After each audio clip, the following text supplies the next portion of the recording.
அன்பர்களே, வருகின்ற மே மாதம் 27ஆம் தேதி குரு பகவான் மிதுனம் ராசியை விட்டு கடக ராசிக்கு இடப்பெயர்ச்சி ஆகின்றார்.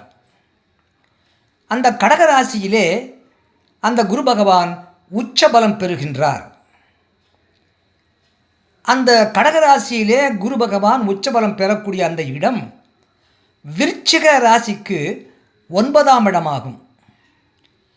விருச்சிக ராசிக்கு 9ஆம் இடத்திலே குரு பகவான் உச்சபலம் பெற்றிருப்பது, அந்த குரு பகவான் விருச்சிக ராசியை உச்சபலம் பெற்று விருச்சிக ராசியை பார்க்கின்றார். ஆகவே இந்த குரு பெயர்ச்சி விருச்சிக ராசிக்கு ஒரு பொற்காலமாகும்.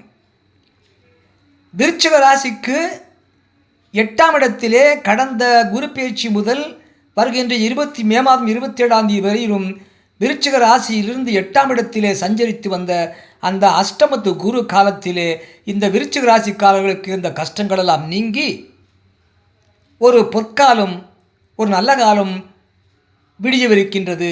இந்த விருச்சிக ராசியை சார்ந்த அன்பர்களுக்கு மே மாதம் 27ஆம் தேதி குரு பகவான் கடகராசிக்கு இடப்பெயர்ச்சி ஆவதனாலே இந்த விருச்சிக ராசிக்கு 2ஆம் இடம் என்ற சுபஸ்தானத்திற்கு அதிபதியாகிய குரு பகவான், 5ஆம் இடம் என்ற சுபஸ்தானத்திற்கு அதிபதியாகிய குரு பகவான் 9ஆம் இடத்திலே விருச்சிக ராசிக்கு 9ஆம் இடத்திலே பாக்கியஸ்தானத்திலே உச்சபலம் பெற்று அமையவிருப்பதனாலே வருகின்ற மே மாதம் 27ஆம் தேதி முதல் இந்த விருச்சிக ராசிக்காரர்களுக்கு ஒரு புத்துணர்ச்சி, நன்மார்க்க சிந்தனை, ஒரு வாழ்க்கையில் ஒரு மறுமலர்ச்சி, குடும்ப நலம், பண வரவு, பள்ளியிலே கல்வி கற்கும் மாணவர்களுக்கு கல்வியிலே முன்னேற்றம்,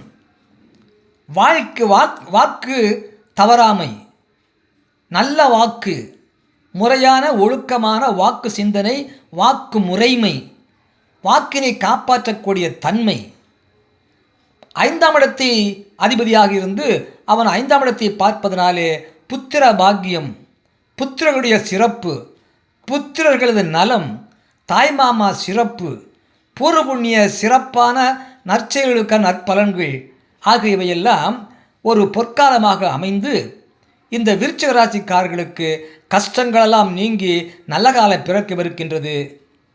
வருகின்ற மே மாதம் 27ஆம் தேதி குரு பகவான் மிதுன ராசியை விட்டு கடகராசிக்கு வந்து உச்சபலம் பெற்று விருச்சிக ராசிக்கு தன்னுடைய பார்வையை செலுத்துவதனாலே வியாழ நோக்கு என்ற குரு பார்வை விருச்சிக ராசிக்காரர்களுக்கு கிடைக்கவிருக்கின்றது. அது முதல் அவர்களுக்கு நல்ல பொற்காலமாக அமையவிருக்கின்றது. அறிவீர்களாக. நன்றி, வணக்கம், வாழ்க வளமுடன்.